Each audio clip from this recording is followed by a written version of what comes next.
4 5 6 7 8 9 10.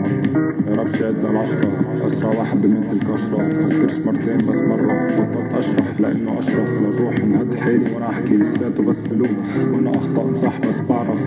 يا رب شهد للعشرة، قلت علمه. يا رب شي طول باله، قلت تمهل. يا رب شي ياخده يعطي، قلت حاسكت. يا رب شي يترك الإشي، قلت تملك. يا رب شي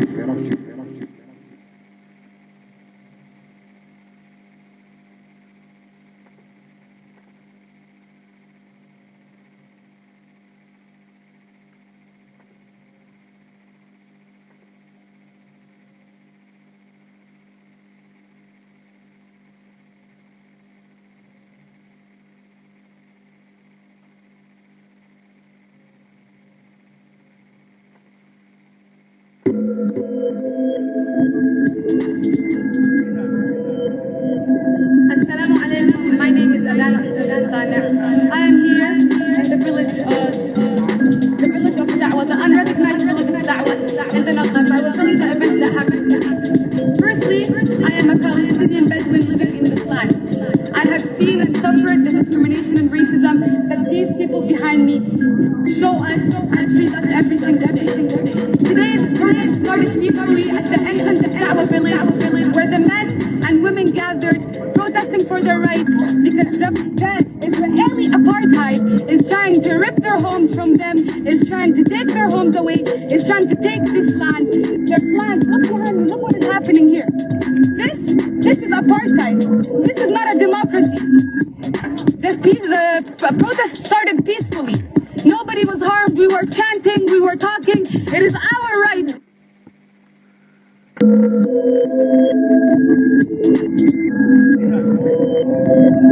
Assalamu alaikum. My name is Adana.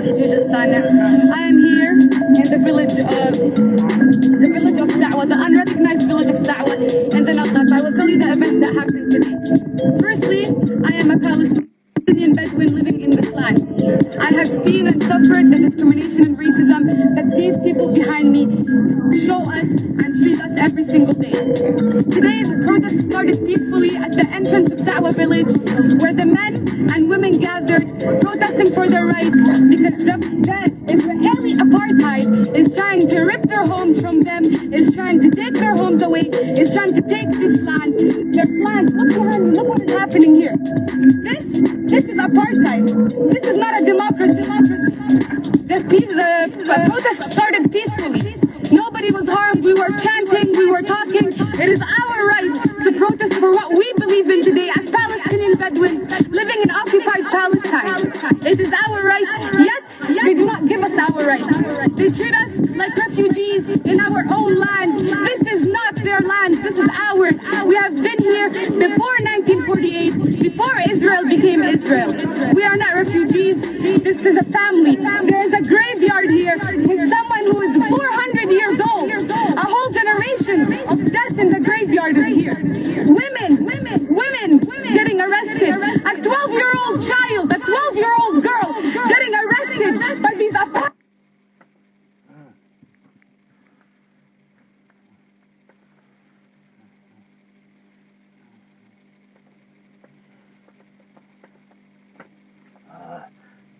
Sorry, my USB cable is fucking up all the time. I'm restarting, but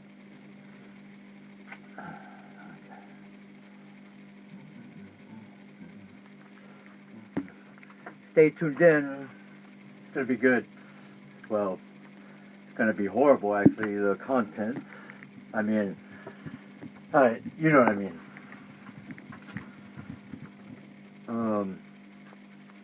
But there's gonna be some good sonic,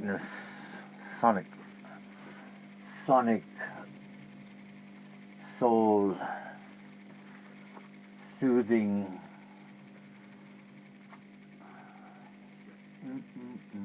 Yep.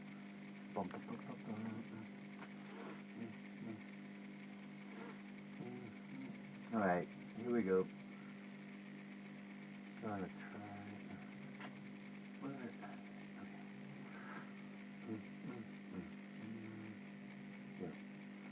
So we will do.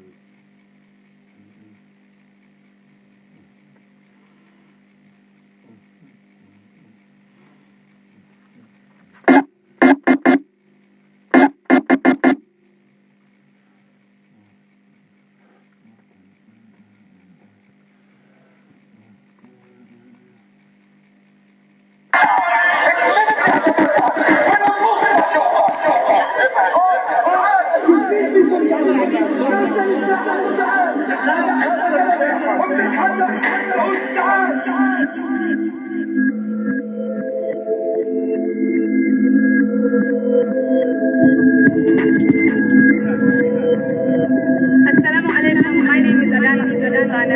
I am here in the village of Da'wah, the unrecognized village of Da'wah in the Naqab. I will tell you the events that happened. Firstly, I am a Palestinian Bedouin living in this land. I have seen and suffered the discrimination and racism that these people behind me show us and treat us every single day. Today, the protest started peacefully at the entrance of Da'wah village, where the men and women gathered, protesting for their rights because the Israeli apartheid is trying to rip their homes from them, is trying to take their homes away, is trying to take this land. Their plans, look what is happening here. This is apartheid. This is not a democracy.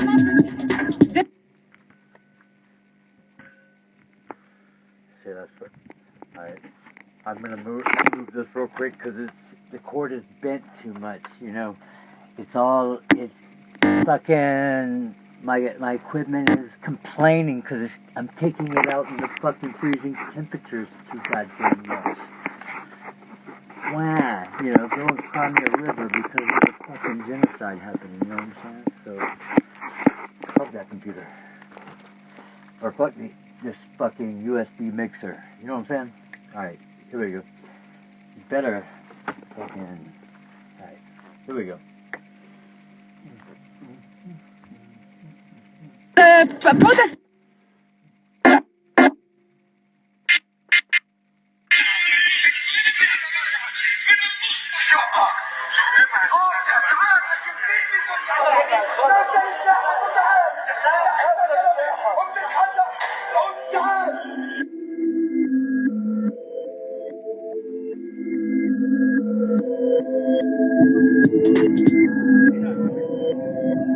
Assalamu alaikum. My name is Adana. I am here in the village of Da'wah, the unrecognized village of Da'wah in the Naqab. I will tell you the events that happened today. Firstly, I am a Palestinian Bedouin living in this land. I have seen and suffered the discrimination and racism that these people behind me show us and treat us every single day. Today, the protest started peacefully at the entrance of Da'wah village, where the men and women gathered, protesting for their rights because the Israeli apartheid is trying to rip their homes from them, is trying to take their homes away, is trying to take this land. Their plans, look behind me, look what is happening here. This is apartheid. This is not a democracy. The protest started peacefully. Nobody was harmed. We were chanting, we were talking. It is our right to protest for what we believe in today as Palestinian Bedouins living in occupied Palestine. It is our right, yet they do not give us our right. They treat us like refugees in our own land. This is not their land, this is ours. We have been here before 1940. We are not refugees. This is a family. There is a graveyard here. Someone who is 400 years old. A whole generation of death in the graveyard here. Women getting arrested. A 12-year-old child, a 12-year-old girl getting arrested by these apartheid soldiers. These criminals arresting 12-year-old girls, arresting 11-year-old boys for protesting to not have their house demolished on their head. Is this what you call democracy? This is freedom? This is right? The Naqab needs your help. Palestine needs your help. And you have to understand that we cannot do this alone. We must come together hand in hand and protest for our rights. We must come together to bring down this terrorist state. Yes, I said it's terrorist. Because no democracy treats its people like this. This started peaceful. And now they are using horses to push us. They are using motorcycles running us over. They are arresting our men, arresting our women. They are taking the simple right of protest and taking that away from us. There is no freedom here. There is no right here. And this has to stop today. Look at them. Laughing, smiling. Where's your soul? Where's your heart? This woman has her house torn down. Where is she gonna live? Where are her children gonna eat? Ask yourself this when you support the Israeli apartheid terrorist state. This is Palestine. It will remain Palestine. We are staying here. Whether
Some of the steps leading up to this.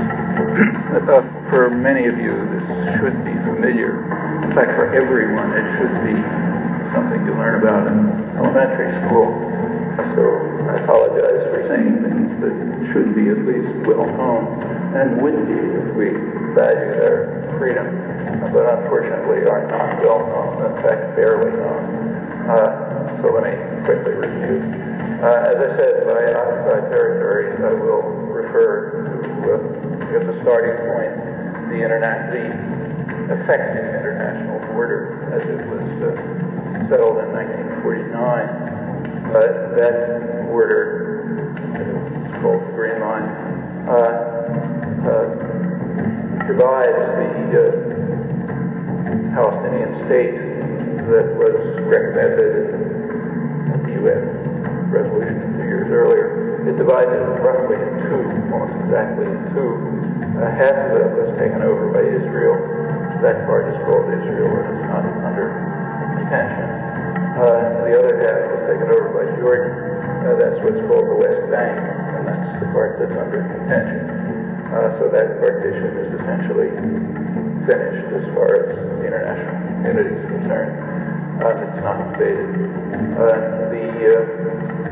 The border stayed that way until Israel invaded in 1956. It was compelled by the U.S. to withdraw. In 1967, Israel began invaded, this time with U.S. support. Easy way to test that.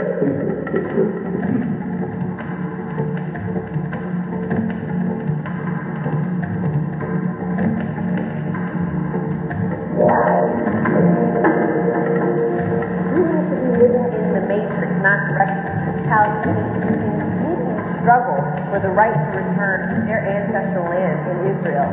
May 15, 1948, the day celebrated by the State of Israel as Independence Day, and the day that Palestinians observe as Al-Nakba, or the catastrophe, the loss of 78% of their historic homeland to Israel, and the displacement of nearly 1 million Palestinians. In June 1967, Israel launched a preemptive strike against the Arab states of Egypt, Jordan, and Syria, known as the Six-Day War, and began the military occupation of the West Bank and the Gaza Strip, the last remnants of Palestinian land. Palestinians have waged two major uprisings for Israel. 1987 and the second in 2000. This forced Israel to agree to a so-called peace process, which in reality brought about a massive expansion of Israeli settlers into occupied Palestinian land, illegal under international law. The Gaza Strip, home to 1.8 million Palestinians, is one of the most densely populated places on Earth, and best described as the world's largest open-air prison. Though Israel withdrew its settlers in 2005, it continues a military blockade, causing frequent shortages of basic goods. Gaza has been the target of three recent military campaigns led by Israel: Operation Cast Lead in 2008, Operation Pillar of Cloud in 2012, and Operation Protective Edge in 2014, an offensive that destroyed Gaza's only power plant, the majority of its water wells, and thousands of homes, killing over 2,000 Palestinians, the vast majority civilian, in just over a month. According to the UN, by the year 2020, Gaza will be unlivable. As I've said repeatedly, Israel has a right to defend itself from rocket attacks that terrorize the Israeli people. The United States is an essential partner in the occupation. It provides Israel with over $3 billion a year in military aid and critical diplomatic cover for the ongoing occupation, demolitions of Palestinian homes, and the seizures of Palestinian land. The U.S. routinely vetoes UN resolutions calling for a peaceful resolution to the conflict. You'd have to be living in the matrix not to recognize Palestinians' continued struggle for the right to return to their ancestral land in Israel. May 15, 1948, the day celebrated by the State of Israel as independent.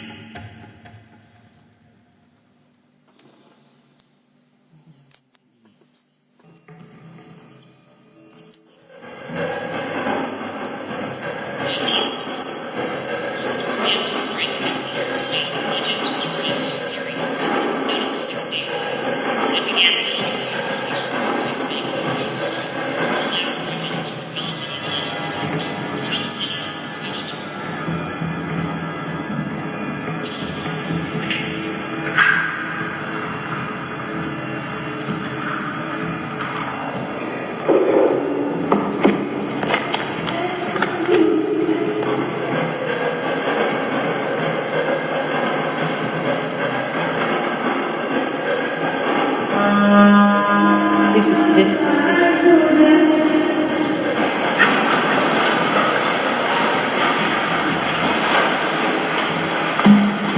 The sitting is open. The court meets today and will meet tomorrow under Article 74, Paragraph 3 of the Rules of Court to hear the oral observations of the parties on the request for the indication of provisional measures submitted by the Republic of South Africa in the case concerning application of the Convention on the Prevention and Punishment of the Crime of Genocide in the Gaza Strip, South Africa versus Israel. The court does not include upon the bench a judge of the nationality of either party. Accordingly, both parties avail themselves of the right, under Article 31, Paragraph 3 of the statute, to choose a judge ad hoc. South Africa has chosen Judge Dikkan Ernest Seneke, and Israel, Judge Aharon Barak. Article 20 of the statute provides that every member of the court shall, before taking up his duties, make a solemn declaration in open court that he will exercise his powers impartially and conscientiously. Pursuant to Article 31, Paragraph 6 of the statute, that same provision applies to judges ad hoc. Before inviting Judge Seneke and Judge Barak to make their solemn declarations, I shall first, in accordance with custom, say a few words about their careers and qualifications. Judge Dikkan Ernest Seneke, of South African nationality, has had a distinguished career as a judge, law practitioner, and academic. After obtaining degrees in English, political science, and law from the University of South Africa, he practiced advocate of the Pretoria Bar. In 2001, he was appointed a judge on the High Court in Pretoria, and a year later, he became a judge on the Constitutional Court of South Africa, where he was Deputy Chief Justice for more than a decade and Acting Chief Justice in 2013 and 2014. Judge Moseneke is also an honorary professor in the Department of Jurisprudence at the University of Pretoria and has served as a Chancellor of the Pretoria Technikon and the University of Witwatersrand in Johannesburg. Judge Moseneke has received numerous honorary doctorates and awards. I shall now say a few words about the career and qualifications of Judge Barak. Judge Aharon Barak, of Israeli nationality, has had an eminent career as a judge and law professor. He holds a PhD in law from the Hebrew University of Jerusalem and served as the Dean of the Faculty of Law of that university between 1974 and 1975. Judge Moseneke, you have the floor.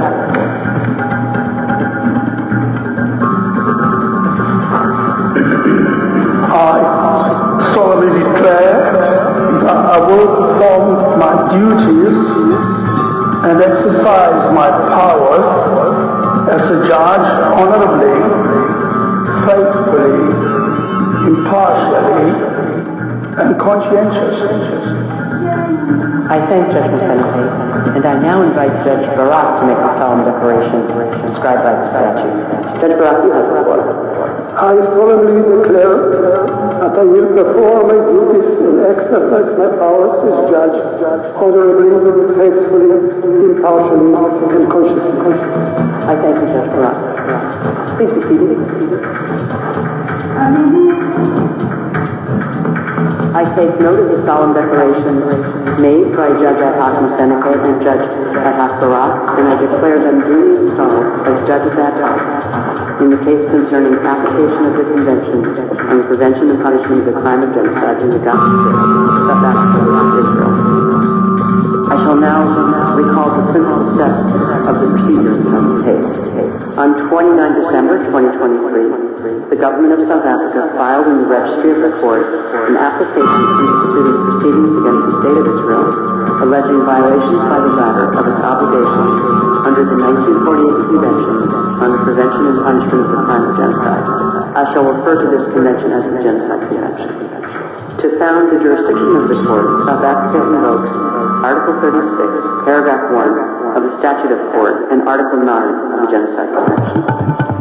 South Africa states that its application concerns acts threatened, adopted, condoned, taken, and being taken by the government and military of Israel against the Palestinian people, a distinct national, racial, and ethnic group, in the wake of the attacks in Israel on 7 October 2023.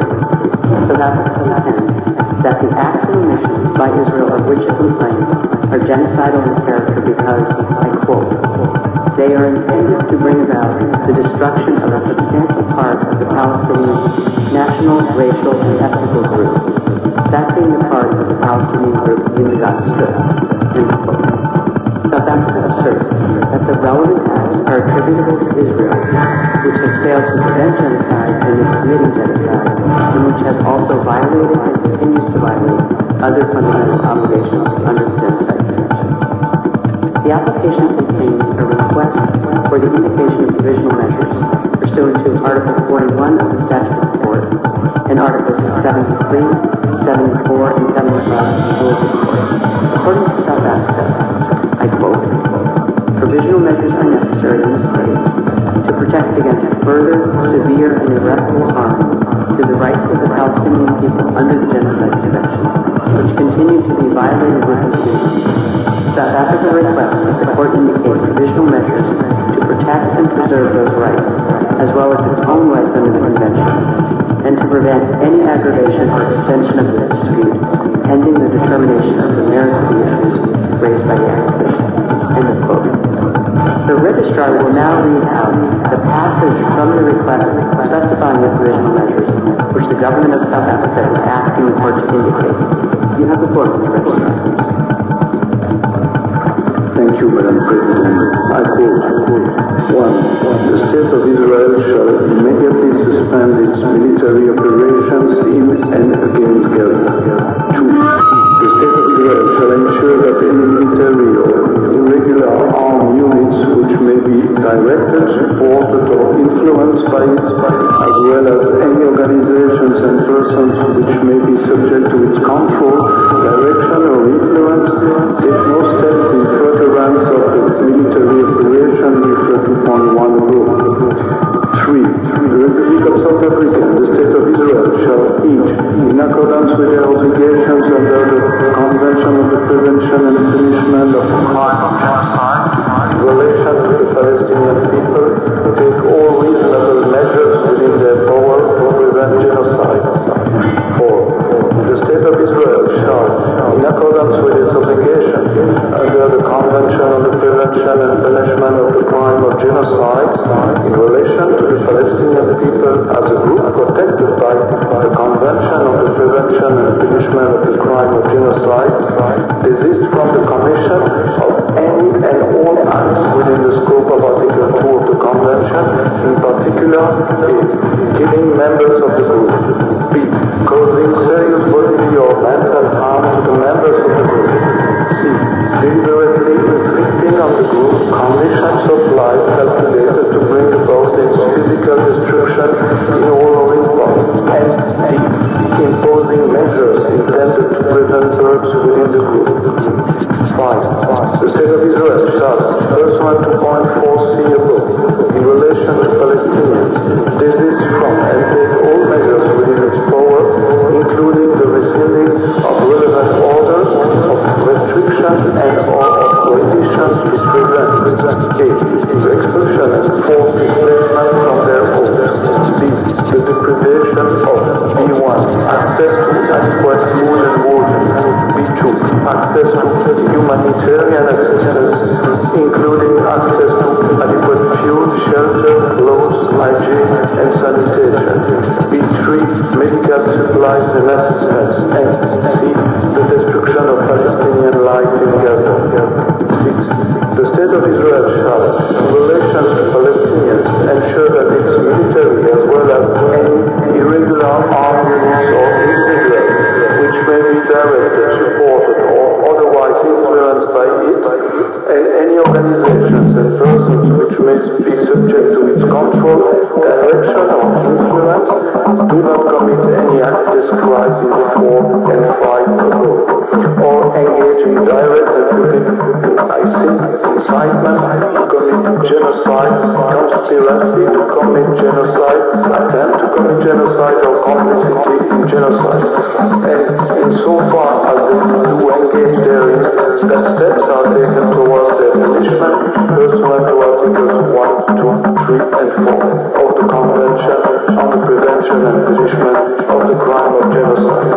7. The State of Israel shall take effective measures to prevent the destruction and ensure the preservation of evidence related to allegations of acts within the scope of Article 2 of the Convention on the Prevention and Punishment of the Crime of Genocide. To that end, the State of Israel shall not act to deny or otherwise to restrict access by finding missions, international mandates, and other bodies to Gaza to assist in ensuring the preservation and retention of safe evidence. 8.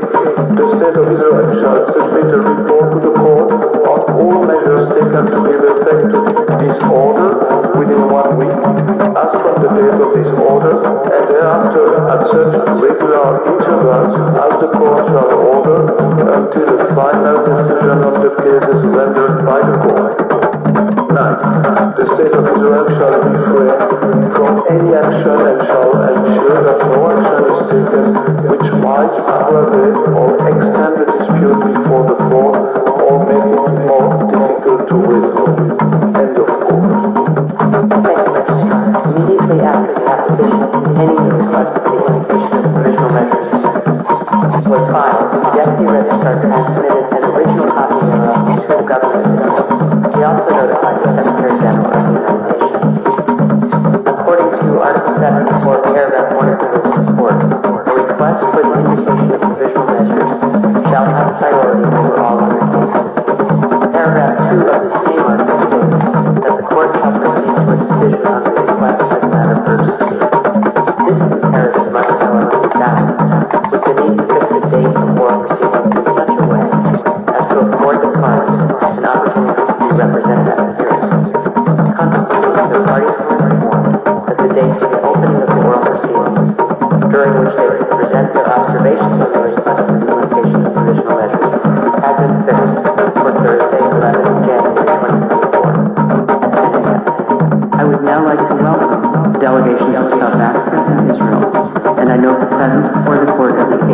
counsel of both parties. This morning, the court will hear a single round of oral argument of South Africa, which has submitted a request for the invocation of provisional measures. It will hear Israel tomorrow morning at 10 a.m. For purposes of this single round of oral argument, each party will have available to it a 3-hour sitting. In this first sitting, South Africa may, if required, avail itself of a short extension beyond 1 p.m. in view of the time taken up by these introductory remarks. Before I give the floor to the agent of South Africa, I wish to draw the party's attention to Practice Direction 11, which states as follows, I quote, in oral proceedings on the request for the invocation of provisional measures, parties should limit themselves to what is relevant to the criteria for the indication of provisional measures as stipulated in the statute, rules, and jurisprudence of the court. They should not enter into the merits of the case beyond what is strictly necessary for that purpose. End of quote. I now give the floor to the agent of South Africa, His Excellency Mr. Vistumuzi Madonsela. You have the floor, Excellency.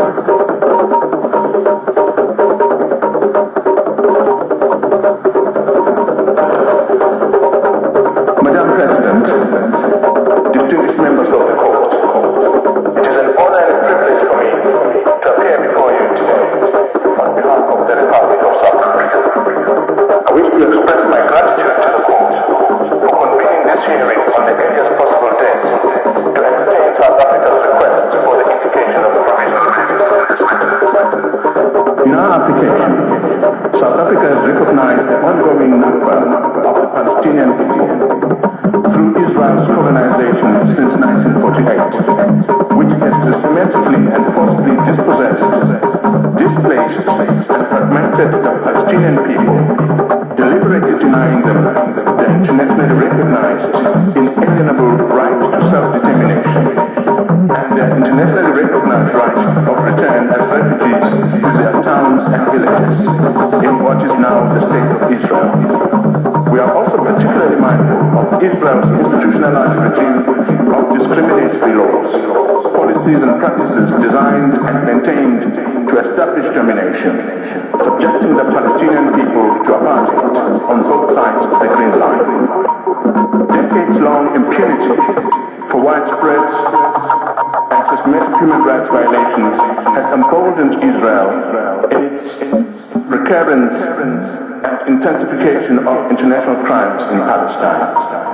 At the outset, South Africa acknowledges that the genocidal acts and omissions by the State of Israel inevitably form part of a continuum of illegal acts perpetrated against the Palestinian people since 1948. The application places Israel's genocidal acts and omissions within the broader context of Israel's 75-year apartheid, 56-year occupation, and 16-year siege imposed on the Gaza Strip, a siege which itself has been described by the director of UNRWA Affairs in Gaza as a silent killer of people.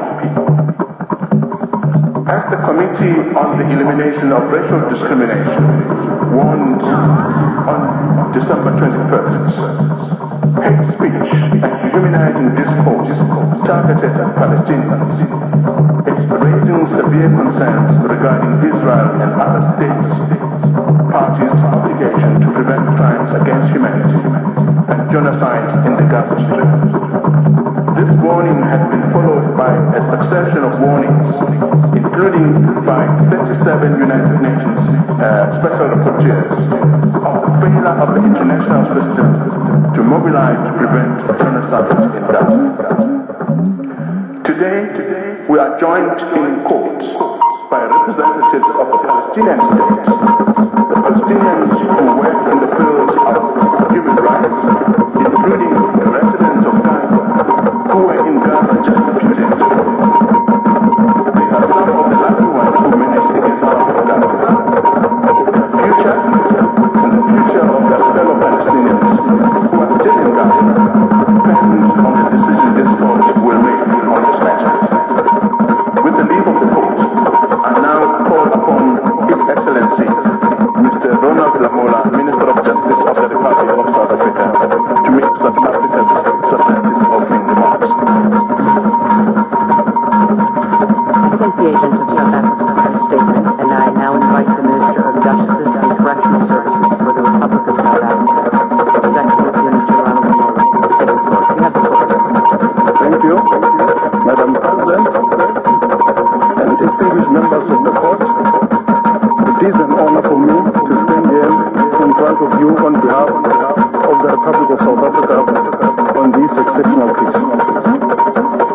extending our hands across the miles to the people of Palestine, we do so in full knowledge that we are part of a humanity that he said was.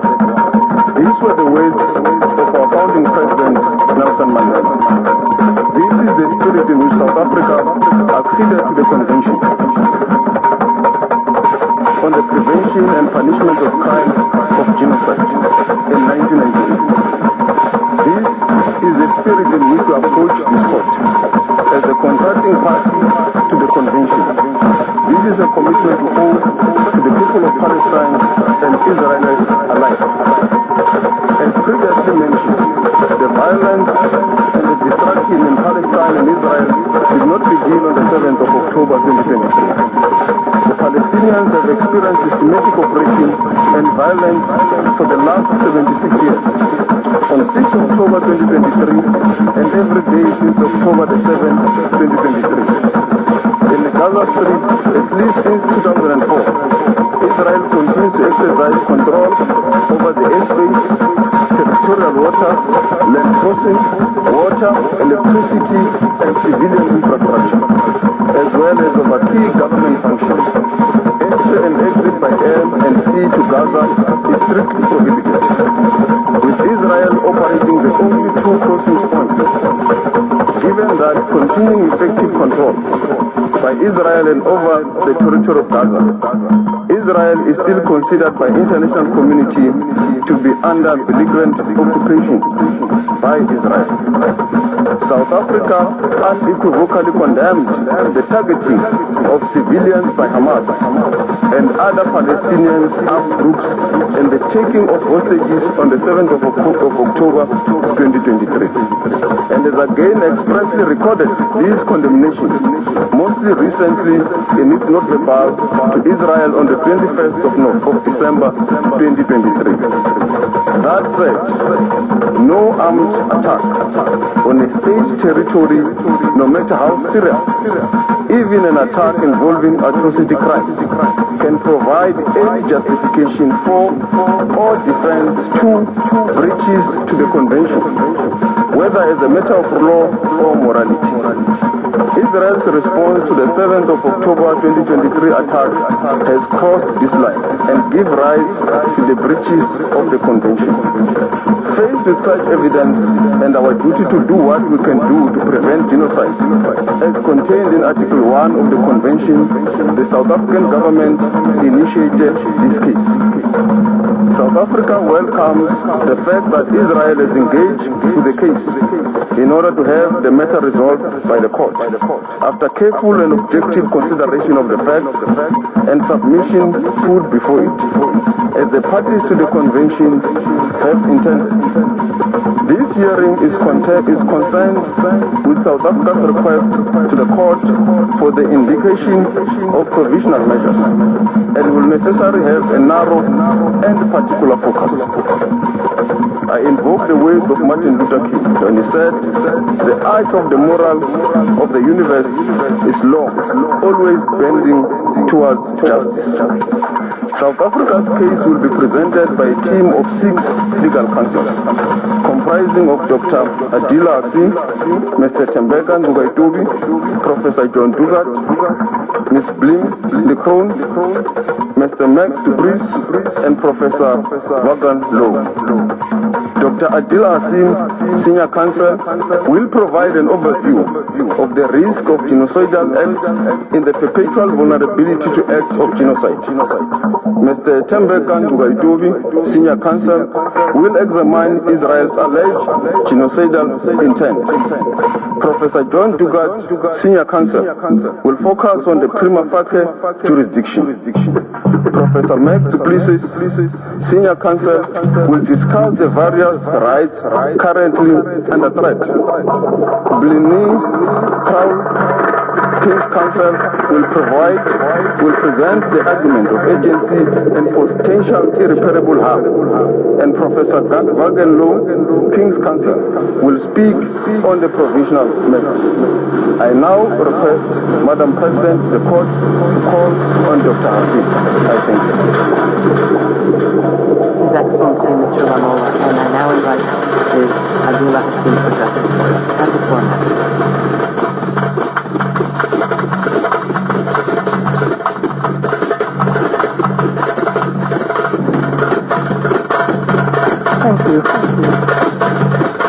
President, distinguished members of the court, it is a privilege to appear on behalf of the Republic of South Africa in this case of exceptional importance. It's a case that underscores the very essence of our shared humanity as expressed in the preamble to the Genocide Convention. It's my task to address the court on the genocidal acts that have led to this urgent request for provisional measures under Article 41 of the Statute of the Court. South Africa contends that Israel has transgressed Article 2 of the Convention by committing actions that fall within the definition of genocide. The actions show a systematic pattern of conduct from which genocide can be inferred. Allow me to place these acts in context. Gaza is one of the two constituent territories of the occupied Palestinian territories, occupied by Israel since 1967. It is a narrow strip of approximately 365 square kilometers, as depicted in the map now displayed. Israel continues to exercise control over this space. Territorial waters, land crossings, water, electricity, electromagnetic sphere, and civilian infrastructure in Gaza, as well as over key governmental functions. As the Honorable Minister has said, entry and exit by air and sea to Gaza is prohibited, with Israel operating the only two crossing points. Gaza, which is one of the most densely populated places in the world, is home to approximately 2.3 million Palestinians, almost half of them children. For the past 96 days, Israel has subjected Gaza to what has been described as one of the heaviest conventional bombing campaigns in the history of modern warfare. Palestinians in Gaza are being killed by Israeli weaponry and bombs from air, land, and sea. They are also at immediate risk of death by starvation, dehydration, and disease as a result of the ongoing siege by Israel, the destruction of Palestinian towns, the insufficient aid being allowed through to the Palestinian population, and the impossibility of distributing this limited aid while bombs fall. This conduct renders essentials to life unobtainable. At this provisional measures stage, as this court has made clear in the Gambia-Myanmar case, it is not necessary for the court to come to a final view on the question of whether Israel's conduct constitutes genocide. It is necessary to establish only whether at least some of the acts alleged are capable of falling within the provisions of the Convention. On analyzing the specific and ongoing genocidal acts complained of, it is clear that at least some, if not all of these acts, fall within the Convention's provisions. These acts are documented in detail in South Africa's application and confirmed by reliable, often UN sources. It's thus unnecessary and impossible for me to recount all of them. I will highlight only some in order to illustrate the pattern of genocidal conduct. The UN statistics relied upon to date as of 9 January 2024. In South Africa's oral submissions, we will illustrate the facts that we rely on with limited use of audiovisual material. Madam President, we do so with restraint and only where necessary, and always with respect to the Palestinian people. Against this background, I move now to demonstrate, in turn, how Israel's conduct violates Articles 2A, 2B, 2C, and 2D of the Convention. The first genocidal act committed by Israel is the mass killing of Palestinians in Gaza, in violation of Article 2A of the Genocide Convention. As the UN Secretary General explained 5 weeks ago, the level of Israel's killing is so extensive that nowhere is safe in Gaza. As I stand before you today, 23,210 Palestinians have been killed by Israeli forces during the sustained attacks over the last 3 months. At least 70% of whom are believed to be women and children. Some 7,000 Palestinians are still missing, presumed dead under the rubble.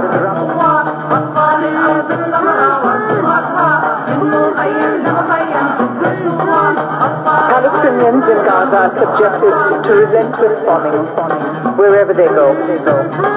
They are killed in their homes, in places where they seek shelter, in hospitals, in schools, in mosques, in churches, and as they try to find food and water for their families.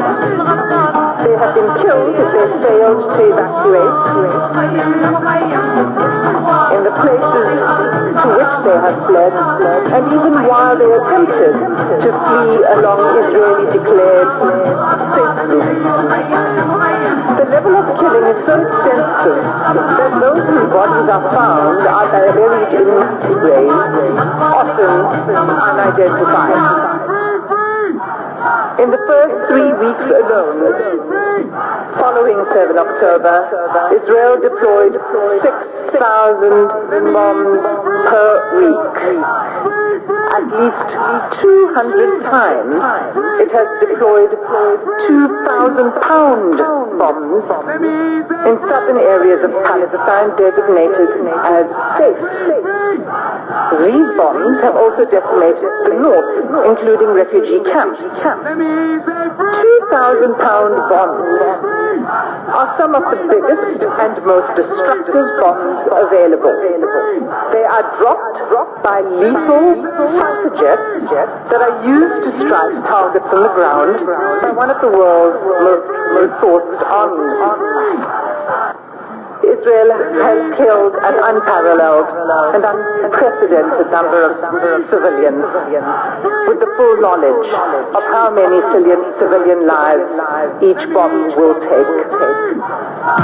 More than 1,800 families, Palestinian families in Gaza, have lost multiple family members, and hundreds of multi-generational families have been wiped out, with no remaining survivors. Mothers, fathers, children, siblings, grandparents, aunts, cousins, often all killed together. This killing is nothing short of destruction of Palestinian life. It is inflicted deliberately. No one is spared, not even newborn babies. The scale of Palestinian child killings in Gaza is such that UN chiefs have described it as a graveyard for children. The devastation, we submit, is intended to and has laid waste to Gaza beyond any acceptable legal, let alone humane, justification. The second genocide genocidal act identified in South Africa's application is Israel's infliction of serious bodily or mental harm to Palestinians in Gaza in violation of Article 2B of the Genocide Convention. Israel's attacks have left close to 60,000 Palestinians wounded and maimed. Again, the majority of them women and children. This, in circumstances where the healthcare system has all but collapsed. I'll return to this later in my speech. Large numbers of Palestinian civilians, including children, are arrested, blindfolded, forced to undress, and loaded onto trucks, taken to unknown locations. The suffering of the Palestinian people, physical and mental, is undeniable. Turning to the third genocidal act under Article 2C. Israel has deliberately imposed conditions on Gaza that cannot sustain life and are calculated to bring about its physical destruction. Israel achieves this in at least 4 ways. First, by displacement. Israel has forced the displacement of about 85% of Palestinians in Gaza. There is nowhere safe for them to flee to. Those who cannot leave or refuse to be displaced have either been killed or at extreme risk of being killed in their homes. Many Palestinians have been displaced multiple times as families are forced to move repeatedly in search of safety. Israel's first evacuation order on 13 October required the evacuation of over 1 million people, including children, the elderly, the wounded, and infirm. Entire hospitals were required to evacuate even newborn babies in intensive care. The order required them to evacuate the north to the south within 24 hours. The order itself was genocidal. It required immediate movement, taking only what could be carried, while no humanitarian assistance was permitted, and fuel, water, and food, and other necessities of life had deliberately been cut off. It was clearly calculated to bring about the destruction of the population. For many Palestinians, the forced evacuation from their homes is inevitably permanent. Israel has now damaged or destroyed an estimated 355,000 Palestinian homes, leaving at least 500,000 Palestinians with no home to return to. The Special Rapporteur on the Human Rights of Internally Displaced Persons explains that houses and infrastructure, quote, have been razed to the ground, frustrating any realistic prospects for displaced Gazans to return home, repeating a long history of mass forced displacement of Palestinians by Israel. There is no indication at all that Israel accepts responsibility for rebuilding what it has destroyed. Instead, the destruction is celebrated by the Israeli army. Soldiers film themselves joyfully detonating entire apartment blocks and town squares, erecting the Israeli flag over the wreckage, seeking to re-establish Israeli settlements on the rubble of Palestinian homes, and thus extinguishing the very basis of Palestinian life in Gaza. Second, together with the forced displacement, Israel's conduct has been deliberately calculated to cause widespread hunger, dehydration, and starvation. Israel's campaign has pushed Gazans to the brink of famine. An unprecedented 93% of the population in Gaza is facing crisis levels of hunger. of all the people in the world currently suffering catastrophic hunger, more than 80% are in Gaza. The situation is such that the experts are now predicting that more Palestinians in Gaza may die from starvation and disease than airstrikes. And yet Israel continues to impede the effective delivery of humanitarian assistance to Palestinians, not only refusing to allow sufficient aid in, but removing the ability to distribute it through constant bombardment and obstruction. Just 3 days ago, on 8 January, a planned mission by UN agencies to deliver urgent medical supplies and vital fuel to a hospital and medical supply center was denied by Israeli authorities. This marked the 5th denial of a mission to the center since 26 December, leaving 5 hospitals in northern Gaza without access to life-saving medical supplies and equipment. Aid trucks that are allowed in are seized upon by the hungry. What is provided is simply not enough.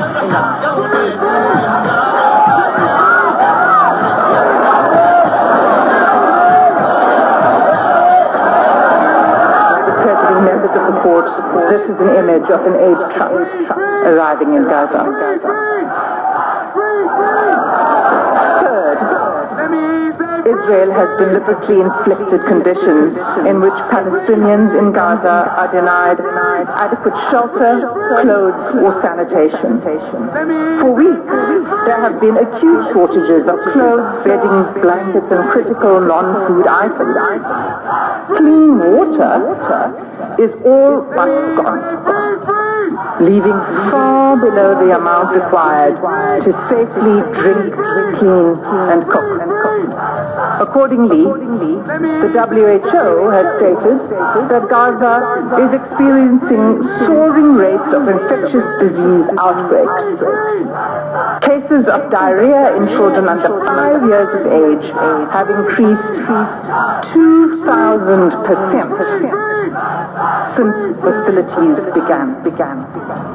When combined and left untreated, malnutrition and disease create a deadly cycle. The 4th genocidal act under Article 2B is Israel's military assault on Gaza's healthcare system, which renders life unsustainable. Even by 7 December, the UN Special Rapporteur on the right to health noted that the healthcare infrastructure in the Gaza Strip has been completely obliterated.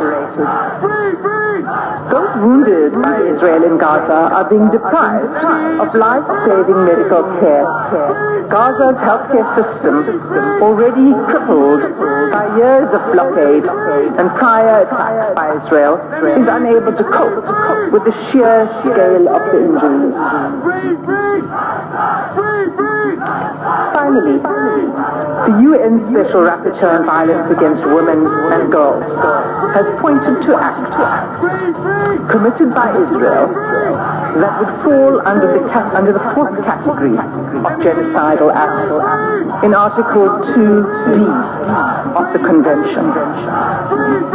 On 22 November, she expressly warned the following: the reproductive violence inflicted by Israel on Palestinian women, newborn babies, infants, and children could be qualified as acts of genocide under Article 2 of the Genocide Convention, including imposing measures intended to prevent births within a group. Israel is blocking the delivery of life-saving aid, including essential medical kits for delivering babies, in circumstances where an estimated 180 women are giving birth in Gaza each day. Of these 180 women, the WHO warns that 15% are likely to experience pregnancy or birth-related complications and need additional medical care. That care is simply not available.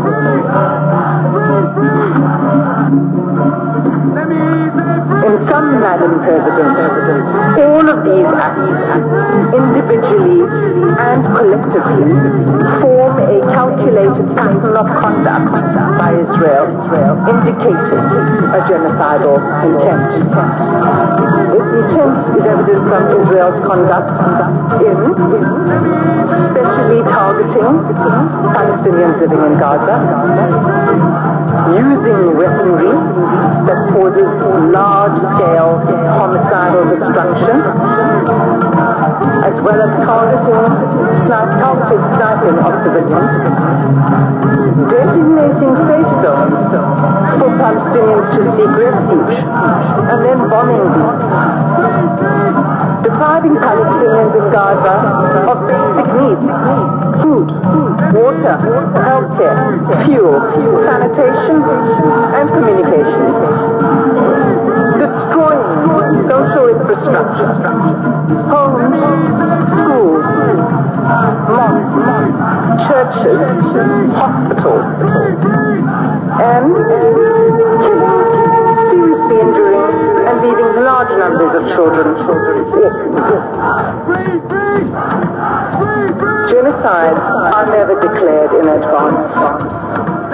But this court has the benefit of the past 13 weeks of evidence that shows incontrovertibly a pattern of conduct and related intention that justifies a plausible claim of genocidal acts. In the Gambia-Myanmar case, this court did not hesitate to impose provisional measures in relation to allegations that Myanmar was committing genocidal acts against the Rohingya within the Rakhine State. The facts before the court today are sadly even more stark, and like the Gambia-Myanmar case, deserve and demand this court's intervention. Every day, there is mounting irreparable loss of life, property, dignity, and humanity for the Palestinian people. Our news feeds show graphic images of suffering that has become unbearable to watch. Nothing will stop the suffering except an order from this court. Without an indication of provisional measures, the atrocities will continue, with the Israeli Defense Force indicating that it intends pursuing this course of action for at least a year. In the words of the UN Under-Secretary General on 5 January 2024, I quote, "You think getting aid into Gaza is easy? Think again. 3 layers of inspections before trucks can even enter. Confusion and long queues. A growing list of rejected items. A crossing point meant for pedestrians, not trucks. Another crossing point where trucks have been blocked by desperate, hungry communities. A destroyed commercial sector. Constant bombardments, poor communications, damaged roads, convoys shot at, delays at checkpoints, a traumatized and exhausted population crammed into a smaller and smaller sliver of land, shelters which have long exceeded their full capacity, aid workers themselves displaced, killed. This is an impossible situation for the people of Gaza and for those trying to help them. The fighting must stop. Close quote. Madam President, members of the court, that concludes my section on the genocidal conduct of Israel. I thank you for your patient attention, and I ask that you call Advocate Mukatobi to the podium to address the court on genocidal intent.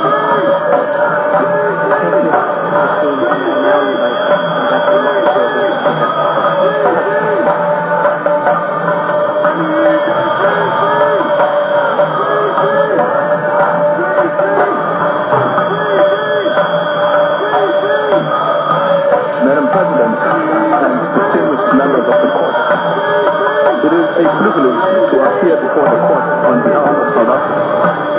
I will address Israel's genocidal intent. At this stage, the court is not required to determine that the only inference to be drawn from the available evidence is genocidal or the provision of measures, and that is to decide the merits. Rather, the assessment of the existence of an intent to destroy can be made by the court only at the stage of the examination of the merits.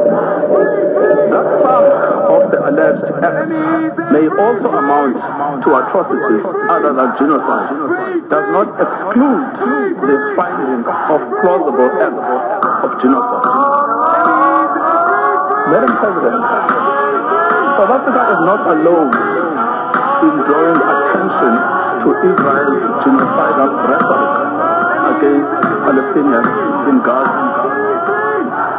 15 United Nations Special Rapporteurs and 21 members of the United Nations working groups have warned that what is happening in Gaza reflects a genocide in the making and an overt intent to destroy the Palestinian people under occupation.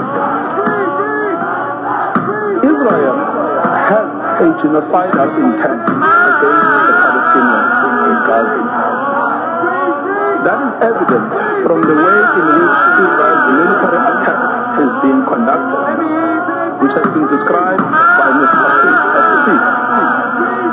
It is systematic in its character and form. The mass displacement of the population of Gaza, headed into areas where they continue to be killed, and the deliberate creation of conditions that, quote, lead to a slow death, unquote. There is also the clear pattern of conduct, the targeting of family homes and civilian infrastructure, laying waste to vast areas of Gaza, and the bombing, shelling, and sniping of men, women, and children where they stand, the destruction of the health infrastructure, and lack of access to humanitarian assistance. So much so that as we stand today, 1% of the Palestinian population in Gaza has been systematically decimated, and 1 in 4 Gazans have been injured since 7 October. These 2 elements alone are capable of evidencing Israel's genocidal intent in relation to the whole or part of the Palestinian population in Gaza. However, third, there is an extraordinary feature in this case, that Israel's political leaders and officials have systematically been experienced to their genocidal intent. Instances are then repeated by soldiers on the ground in Gaza as they engage in the destruction of Palestinians and the physical infrastructure of Gaza. We show this next. Israel's genocidal intent is rooted in the belief that in fact the enemy is not just the political name of Hamas, or indeed Hamas generally, but is embedded in the fabric of Palestinian life in Gaza. On 7 October, In a televised address, Israeli Prime Minister Benjamin Netanyahu declared war on Gaza, and I quote, clearing out the communities that have been infiltrated by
I'm a little lava hunter, little black panther, على little Honda, little Biggie, little Park, عطوقا فدوى. Gaza, Malcolm in the middle, East, Gaza. Come, flow, you, some. I have a clean Dr. King out the tank club. Shoot, your lyrics too bang bang. Speaking feelings, my lyrics too gang bang. A1, Mike G, Wahad one, fight the occupation coming straight from the curfew. Smack you like snares do. Six flat, stay tuned. No, we don't talk Wayne, we don't talk Wayne. We don't tire sing soda, then we go drain. You wanna talk Wayne, cause I can talk Wayne. Like the if we got it, only rocks with the ball Wayne. There was a tank attack, there was a gas attack, never a heart attack. Because the beat never goes off, the beat never goes. The streets never goes, the beat never goes. The beat never goes off. Maybe I'm an African, let me rephrase it. I wasn't taken to a land, but my land was taken. Maybe naked, let me erase it. I'm sacred to them naked, asking where the rain is. Maybe I am nameless, faceless, even better, raceless. Maybe fish your head. Ain't nothing but a street thing, baby. So you down with it. And for Palestinian pronouncing it. So you down with it. From the tunnels of Gaza, what's more on the ground than this?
The words we're saying have a double meaning. So anytime you hear anything about traveling shoes or chariots or wheels, somebody's getting ready to run. So you take a Negro spiritual. Swing low, sweet chariot, coming forth to carry me home. Swing low, sweet chariot, coming for to carry me home. That chariot is moving. That chariot is swinging low, picking you up, putting you on that underground railroad, taking you somewhere. So when we sing those songs, it's like, Now I looked over Jordan, and what did I see? Jordan, that was metaphor for the Ohio River. A band of angels coming after me. Those conductors coming to help you, coming forth to carry me home. So they had all kind of little messages. The slave master would hear us singing and say, "Oh, you sound pretty happy tonight." Next day, he would keep it going. We put that message in. We talked about wade in the water, wade in the water, children, wade. I'm gonna let it shine. I'm gonna let it shine. I'm gonna let it shine. Let it shine, let it shine, let it shine.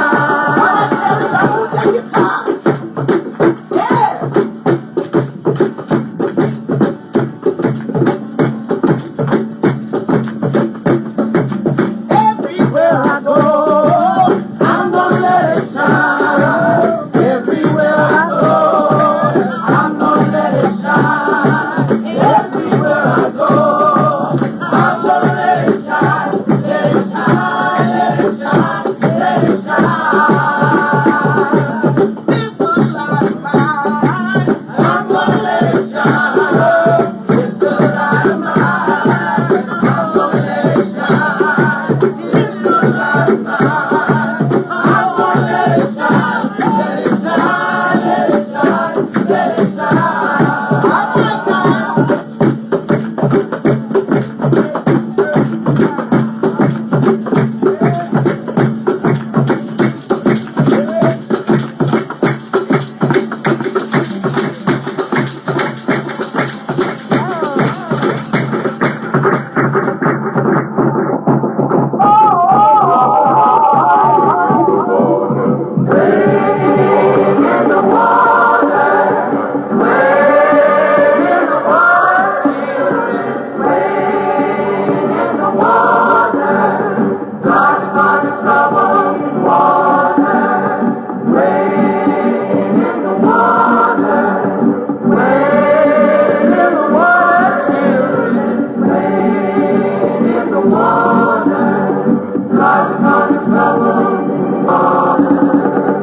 That band all dressed in white, driving on the troubles of water. It looked like a band of the Israelites, driving on the troubles of water. Wading in the water, wading in the water, children, wading in the water, driving on the troubles of water. See that band all dressed in red, driving on the troubles of water. Look like a band that Moses led, driving on the troubles of water. Wading in the water, wading in the water, children, wading in the water, driving on the troubles of water. My Lord, deliver Daniel, Daniel, Daniel. Did my Lord deliver Daniel? Then why not every man?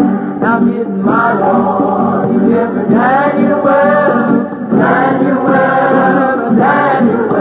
Did my Lord deliver Daniel? Then why not every man? A man went down to the river. A man went down to the river, Lord. A man went down to the river. He went down there for to pray. A man went down to the river. A man went down to the river, Lord. A man went down to the river to wash his sins all away. He washed all day, he washed all night, he washed till his hands were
شدوم الأموات دهل غزة وفلسطين. احنا اللي ماتت فينا النخوة ونسينا يوم الدين. نشوفوا فيكم تحت القصف وفهمنا ساكتين. حكم العرب ومصاينا أكثر حتى من الأخرين. عالم يتفرج في الصمت مجازر ودم. الأطفال ولا تفهم جثث قاعدة تتلم. ديار ولا تردم ما عادش سكن. بيانات كل تندد واحد فيهم محن. جايكم نهار جيش محمد سوف يعود. ما عادش قيود من كل مكان الجنود. دار الذكا خايفة منه والعالم واليهود. معابر تتحل ما عادش فما حدود. باش تفوقوا الألم الرعب باش يملى القلوب. باش تخافوا الفن فن ما فيهاش جيوب. انتم نسرف لوطن لقيام الساعة مكتوب. من اليوم الموعود بين المفر والهروب.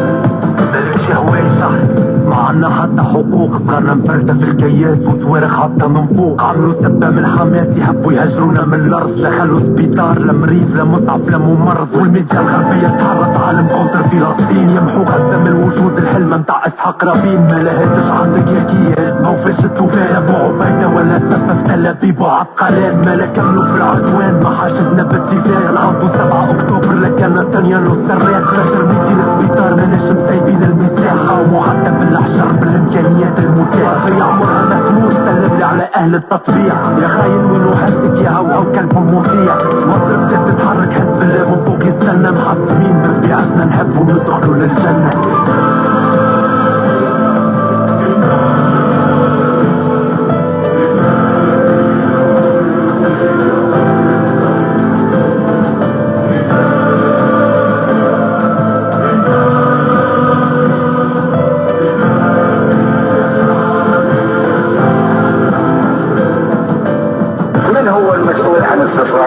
ليس أمريكا. الحكام العرب الذين استفرغوا أنفسهم وهانوا في بلدانهم فازدهرت بهم أمريكا.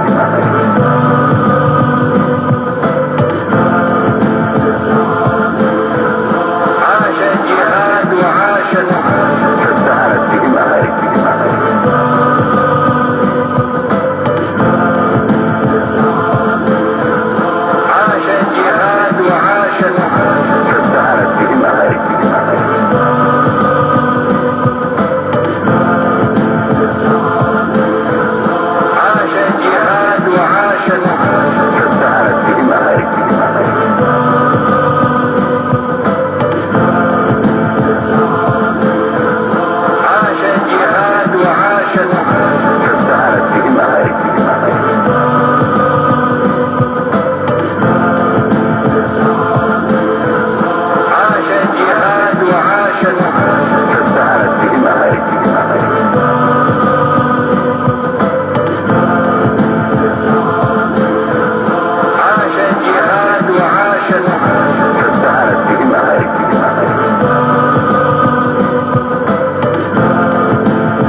find a way.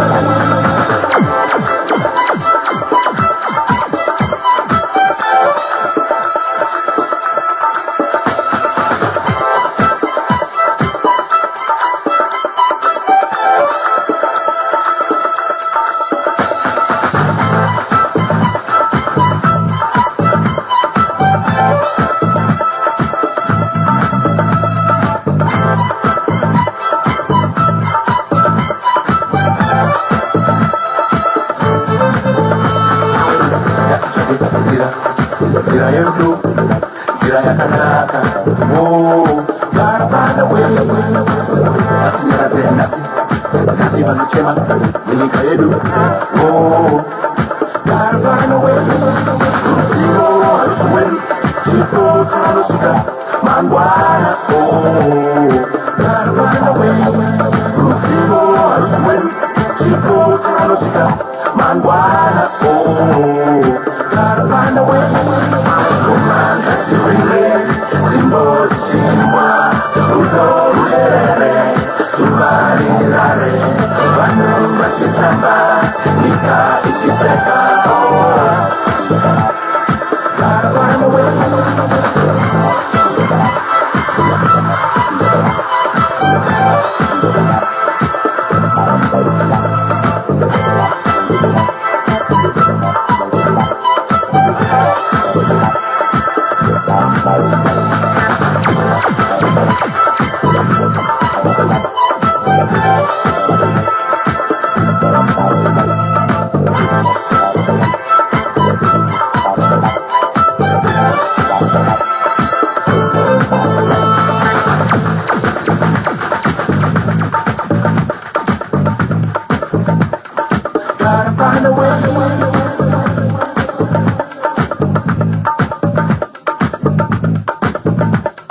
Gotta find a way.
Gotta find a way.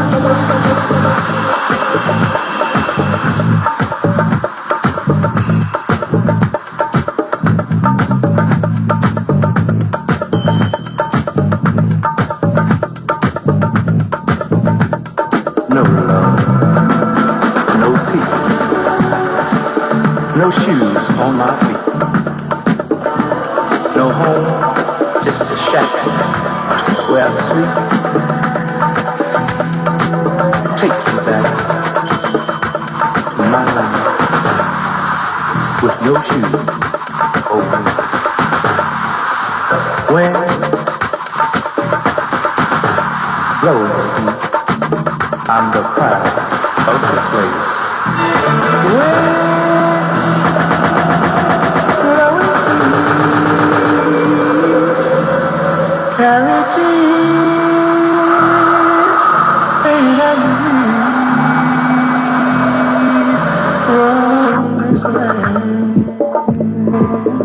where I almighty. Oh God, ride on my back.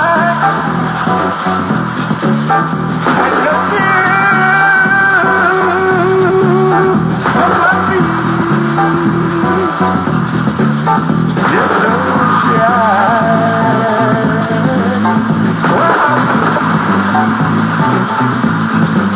ain't got no love,